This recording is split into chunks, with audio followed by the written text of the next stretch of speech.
After such a wonderful introduction, one is inclined to say that he is a very sound, good man. But after such an introduction, one feels fearful as to what to say, because what I say may not match at all that he has said. Anyway, I'm so inspired to be part of this function this morning. And thank you, Anup, for providing that setting. The theme this morning is ethics and values, my personal experiences. I want to thank Kiran Gandhi, the course director, for inviting me to participate in this inaugural session this morning. As I have come to understand, Maharashtra State Faculty Development Authority, MSFDA, represents the thought-through commitment of one of the most advanced states of India to implement and demonstrate what the far-reaching ideas formulated by the new education policy, NEP, can do for every part of a rapidly changing India. So, for me to speak to distinguished professors who will be doing pioneering work in taking education and society forward as envisaged is a real privilege that is also so challenging.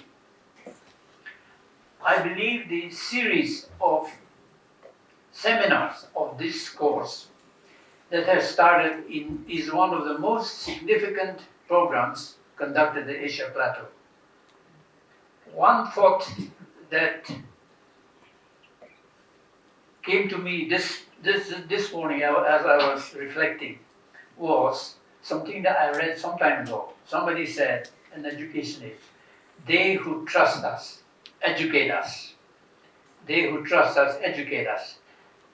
Now to come back to my talk, after about 6 months of the government's pandemic lockdown imposed on Nagaland state, one evening an elder from a neighboring village, a close friend of mine, phoned me and said, I am convinced God himself is correcting us because we have become too irresponsible and thoughtless. This disease has forced everyone in the village, including me, to think about life and our society as we have never done before. God, in his merciful wisdom, is doing all this, he said. I told him I fully agreed with him and that I was sure the majority of mankind would agree with us in a village in Nagaland. I find that I too have found clarity on a number of truths and realities during the 2+ years of the lockdown. I had just known them, I thought, but had not given the attention to them that they deserved. One of these truths is this: every moment, every day, in every situation, there are two clear, silent alternatives, blinking and demanding my attention and decision. Two alternatives. One of them challenges me. The other tempts me. One of them challenges me, the other tempts me. During the past year, I have been re-examining this fascinating principle operating inside to guide me and I believe every human being. Most of you may very well say, oh, that's all, big deal, what a simple-minded fellow. But for me, it is a most helpful affirmation and guiding thought. When I started to prepare for this talk this morning, I recall what a junior technician from a factory in Pune said at one of the industrial seminars conducted here in this center some years ago when I used to be here. He quoted one of the teachings of Santa Tukaram and translated it for me later. This was what he translated. Every moment of our lives, we face the challenge to reject the wrong and do what is right. Sounds like what tempts me or what challenges me. About the same time, I read an article in which J.K. Rowling's famous character, Harry Potter, was quoted. He said this: "We all must face the choice between what is right and what is easy. We all must face the choice between what is right and what is easy." I've been realizing that all of us are in our different ways responding to these two silent alternatives sensed deep within us all the time, our response shaping our lives. I'll mention here a childhood experience that has always intrigued me. A cousin of my mother was a well-known soothsayer. She always said something about the future whenever she came, and mother would scold her, telling her not to be silly and to be careful about our family's reputation. This aunt predicted the invasion of India by the Japanese during World War II, which was halted at the famous Battle of Kohima, my hometown. And people just laughed at her at that time. Nobody thought of such a thing. One day, as we often did, I came to her, opened one of my hands to her, and said, "Tell me what you see about my future." And my other brothers and sisters were just listening and about to laugh. She wiped my palm a number of times and studied the lines carefully. Then, with some sadness, she said, "Son, you will travel to many countries out in the world where no Nagas have gone. But you will accumulate no wealth at all." I was about 10 at that time. I laughed at her. My mother heard what she had said. I ran away, but never forgot what she said. Because both predictions have turned out to be correct. When college time came, I somehow decided with a Mizo friend from Mizoram to go to the college in Madras that Kiran mentioned, Madras University. He was the first Mizo and I was the first Naga to go to a college of Madras University. That was in 1955. On our arrival, we found the first Manipur student to join the same college with us. He had already come. My father had said he did not want me to go away to such a distant city. My father also said he saw on the map, Madras is on the edge of the water, the ocean, the sea. He said, "You may fall down anytime." But I recall that something in me said I was to go to Madras in the south with all the difficulties involved. At that time, traveling third class all the way, changing at every bridge, was extremely difficult. And not just get into one of the colleges nearby, as all my friends did. Soon after I joined the college, I met the idea of initiatives of change that Kiran mentioned through two professors and their guests who were workers of initiatives of change.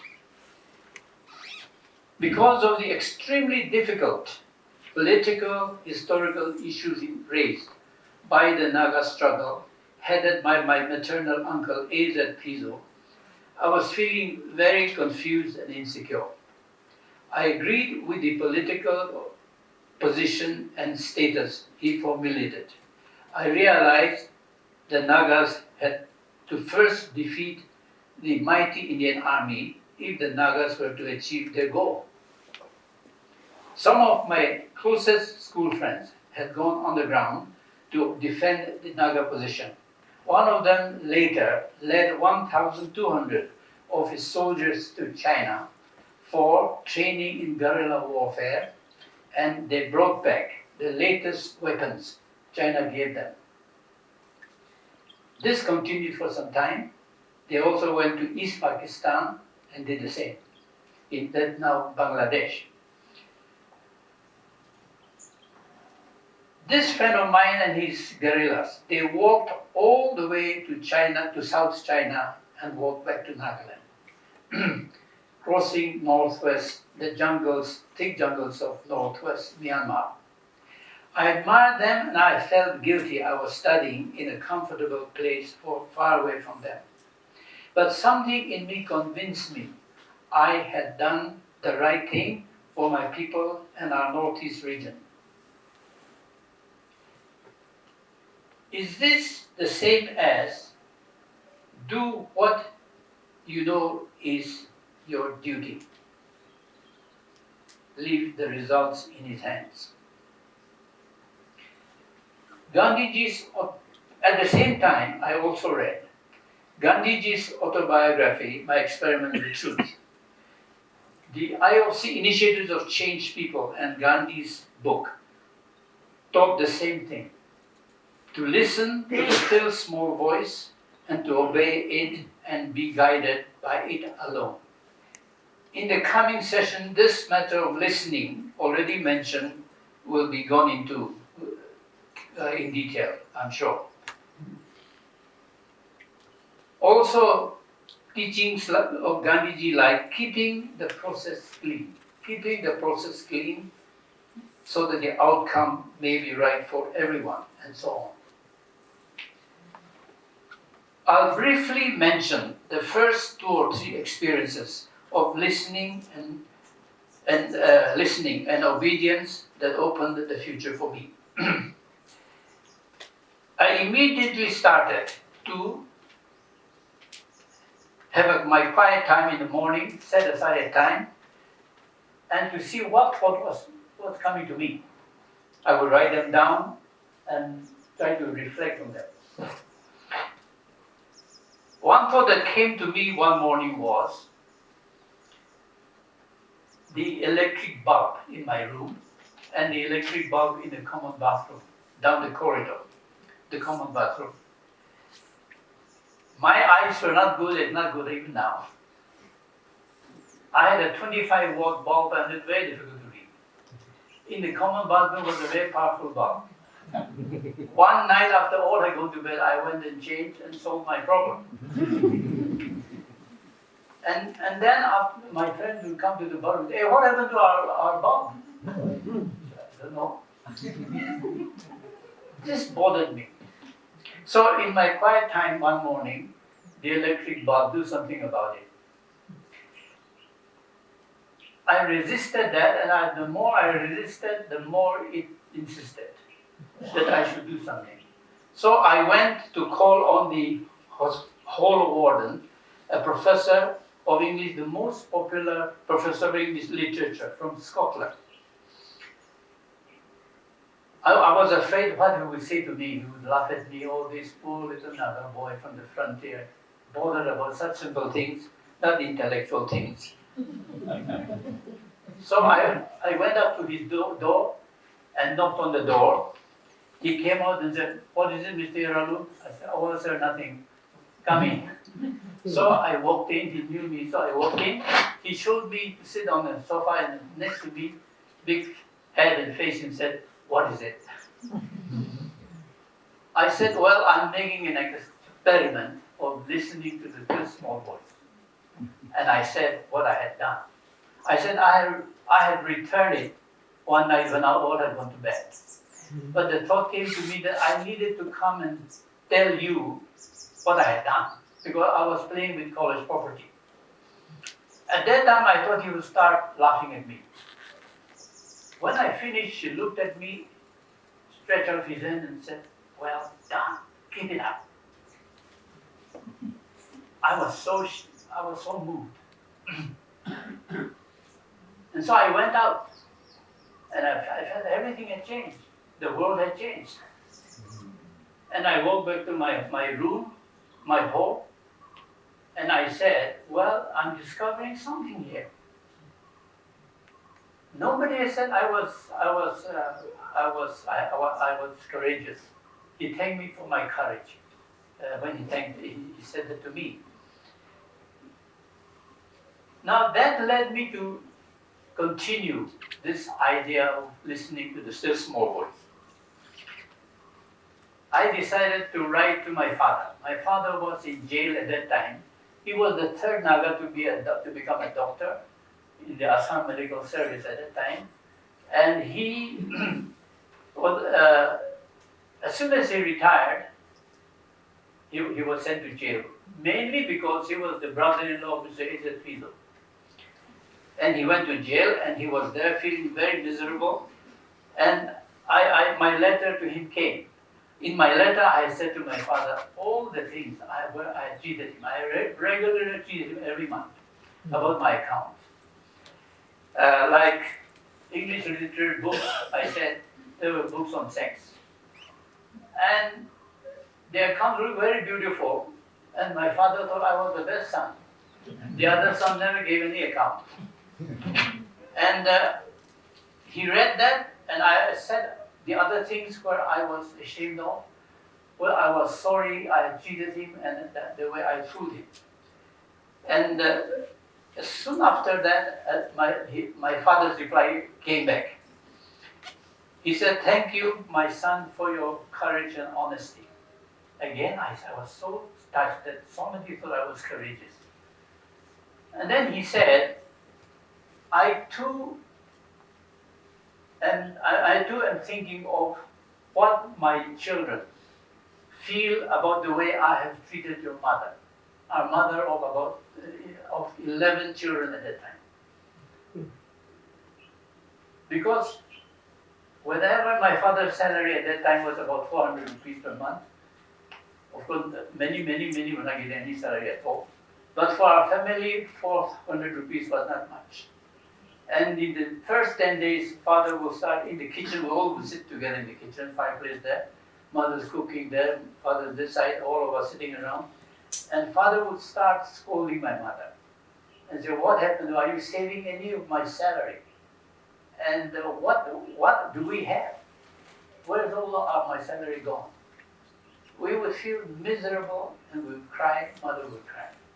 And so when my father said, "I know what my children think or feel about the way I treated your mother," he said, "I promise I will treat her differently."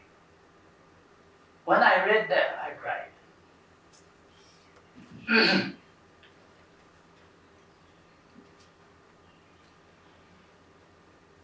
I felt that my father was led to touch the thing most important for him and for me.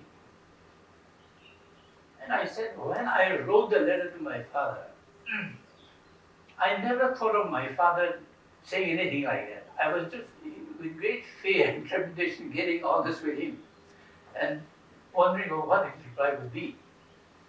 But when he talked about where he also needed to be a different man, I said to myself, although I couldn't articulate it in so many words, I said, here is something that I'm meant to take back to the crisis in Nagaland and Northeast India. I didn't say so, but I said, there is something I cannot treat lightly. I am to give it really serious attention.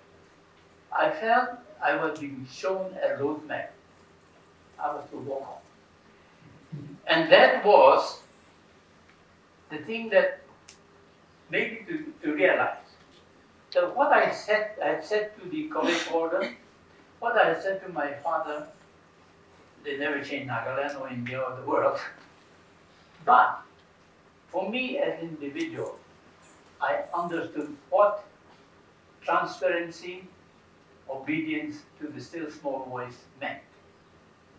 Gandhiji said somewhere, the only tyrant I bend my knees to is the still small voice, remember. And I said, my God, these are powerful ideas for any situation. So that was the beginning of my journey. I will not go to, I have a number of stories, but there is no time. My village, Konoma. I don't know whether you went to Konoma, but it's near Kohima. I have friends here who have been to Konoma. It's very near Kohima, and it's called the village of history to the Nagas. Because when the British came in the first part of the 19th century, my village was the village that fought them and said they were not supposed to cross our land without consulting us. The British thought that was unnecessary at all. So we fought the British for about 50 years until we were defeated.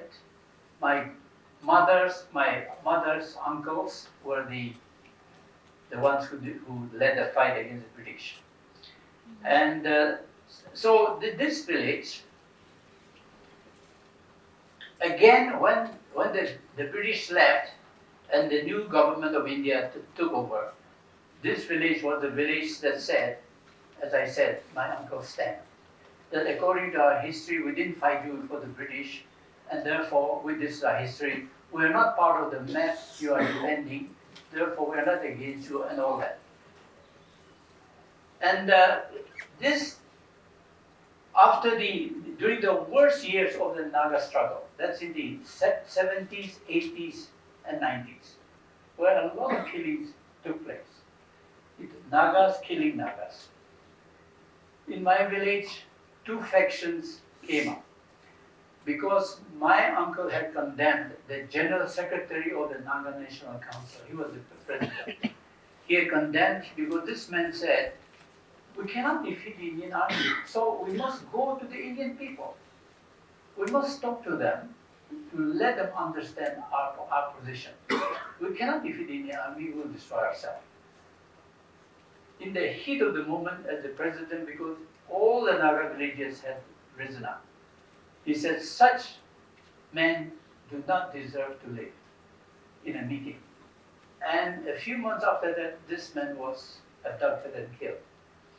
And so this thing, that kind of killing started, and the village formed a committee in the 90s called Konama Public Commission to go into all the things that have made our village so disunited. And our village became incapable of solving any problem because the voice of the elders was no longer respected by the young people. And the real shock to our elders in our village was the virgin forest above Konoma and beyond the mountain, which belonged to our village. So beautiful and so important for us was being denuded by the young people who were selling the trees off to timber companies in Dimapur. And so the village council, the village organization, and the village elders formed a committee of 21 people. 3 clans in our village, so 6 from each clan, I was this senior advisor. And the village council president and the cultural organization of my village, so 21 of us. And so we were told, go into everything and please change our village so that we will be united again. We started to go into what had weakened and caused such division in our village. We listed them, 7 of them. The most difficult one was the 22 killings that had taken place in our village. My villagers killing other villagers over the political differences. Because this man whose my uncle's condemnation had killed him, they had split away, and then they were protected by the Indian Army, and it became very bloody. So we decided that we were to start with that. And when we went, we took about 8 years to go into all the 22 killings. But our commission, when we identified that as to be the first to be dealt with, our village elder said, "Oh, do anything but don't touch that. You will make things worse." So I remember at that time our commission sat down, 21 of us, saying, if the village elders say this, what do we say? We called for a time of silence. We all sat silent, feeling that this was a new area we were entering. The thought came to us, which was, we are just like any one of our other villagers. We're not good enough to deal with this. But just because of that, we can't say even go to the other side. If they come to you, held by our commission to go through the process with you. Each one of them said, we're waiting for such a thing. We cannot go like this anymore. Especially those whose family members had been killed. So every case was thoroughly gone into, and were forgiving and being forgiven was completed. I remember at the height of our search for this kind of healing, our village, our commission called for a day, September 1st, when the village was told that the previous night all the family members must come to their home, put on the cleanest clothes, and then the next morning sit down, and for 5 minutes, soon after a bell will be rung from the top of the village. Each family was to just sit down, and for 5 minutes, don't think of where others have done wrong, but just think of where the family or their clan may have done something wrong, or felt guilty, or whatever they had done that they wanted to, they refused to face so far. So for 5 minutes, just forget the world, others, and just think of where you must start to change. This proved to be a very profound experience for our village. After that, we were able to make rapid progress. And I felt that that kind of listening is what can come into any situation. Today, the village say that we can now return to old jokes we used to joke about one another. We had reached a point where a joke would lead to bloodshed. But now we can joke about them, and one of the village elders, he was the spokesman of our village at that time, he said to a journalist who came to interview him, I can say that I am completely at peace for what we have done. He said, even the drunkards no longer bring up these things.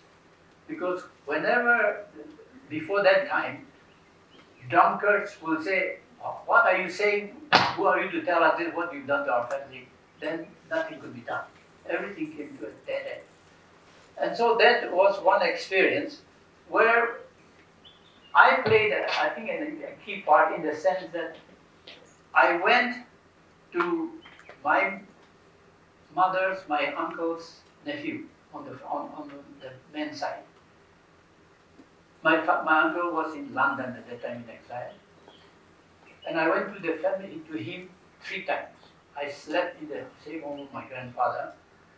And I said, you have to take responsibility, because the other side are saying that they're fed up listening to what you say, that Uncle Fizo did not issue the order, therefore he cannot be responsible for what had happened to their uncle. I said to my mother's family, you have to admit that as the president, his condemnation resulted in the death of this man. Therefore, he was morally responsible. If say I am responsible, morally responsible for what had happened to him. Yes, I condemned him, but I did not issue the order. You have to go beyond that.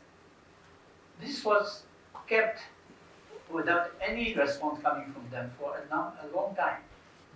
But at the height of our search, coming to a decisive point, this nephew of my mother's side, he stood up and said, I'm now the eldest of our clan, and I have to, he told the whole clan, I'm going to do what I know I should have done.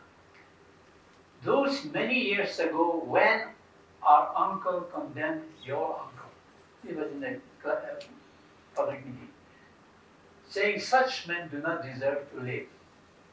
I was a young man standing at the back, and I said to myself, that was too much. That's wrong. But I have kept quiet. I have always felt that I needed to come out and be honest with you. And he said, I told you to ask heaven's blessings for us. Unless you ask God's heaven's blessing to come to us, we will not be sure that you have forgiven us. And also, if anything else that we should hear from you when we have done wrong, and you feel resentment against us, you must tell us. Not so that we will continue our attacks against you, but so that we may do a complete job of being understood by you and being forgiven by you. The senior-most man from Satri's clan, the man who had been killed, stood up, came up to him and said, I have to shake your hands.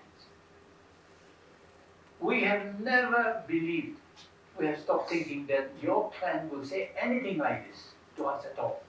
You have said it. They shook hands. And that day something happened just like that. After that, it was possible to go into all the other 21 cases.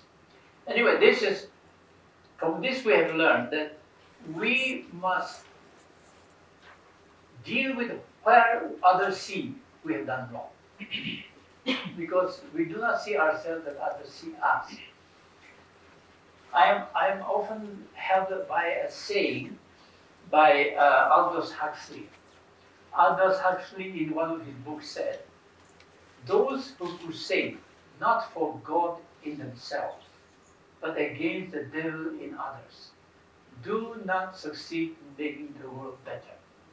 Those who crusade not for God in themselves, but against the devil in others, do not succeed in making the world better. We found that we deal with the thing that we have felt, what others have felt, and we have always said no to that. Then others say that there is hope that we can also be honest, and trust is restored. Anyway, that's the point of this story, I think. And then, Kiran, you should stop me whenever I should. I'll come again. Yeah, about 3-4 minutes. Okay.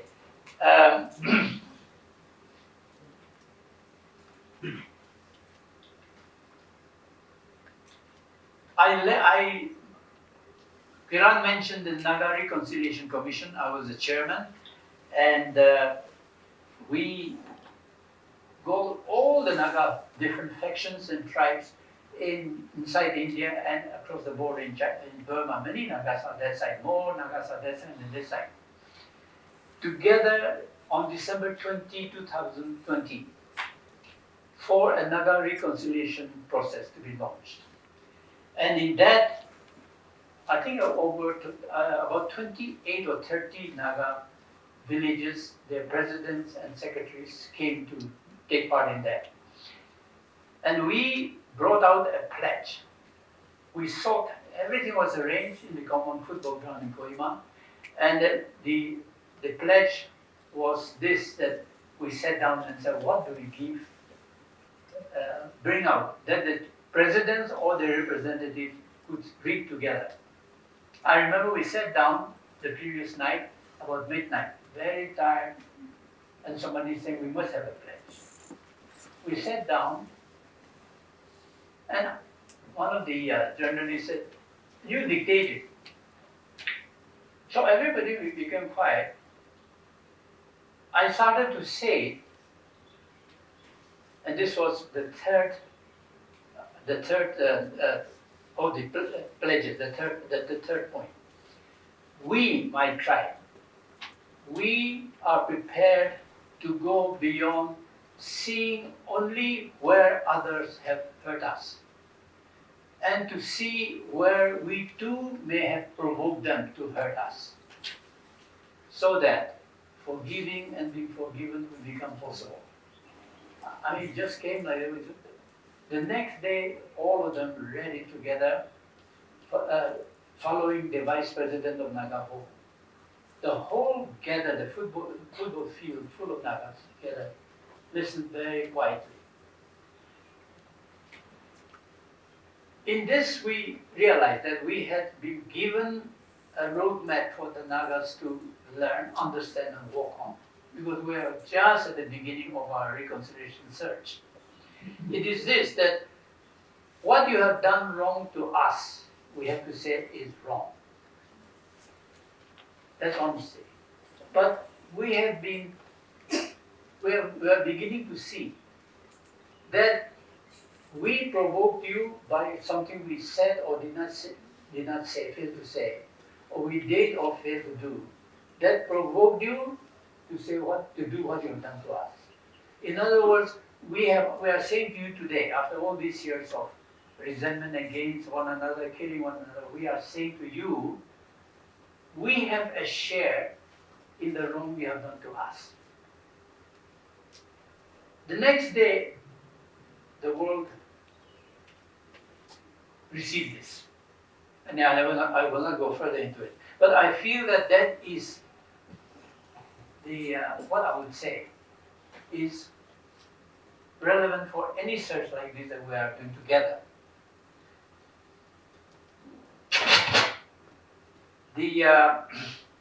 Now, some of us who are committed to these same ideas are working to reach into all the different tribes, so that we do not see Northeast India becoming killing fields like elsewhere in Africa or in Cambodia or what's happening in Myanmar. We can become killing fields unless the hurts are healed, the wounds are healed, and people find forgiveness for one another.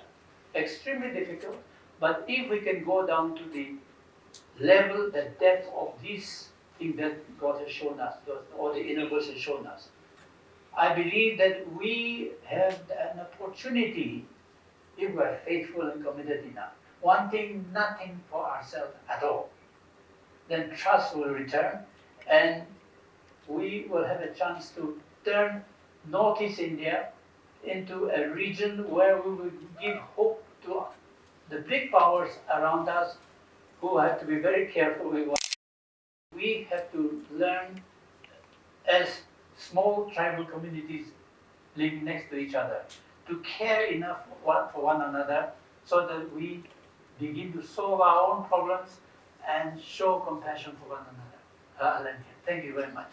Thank you.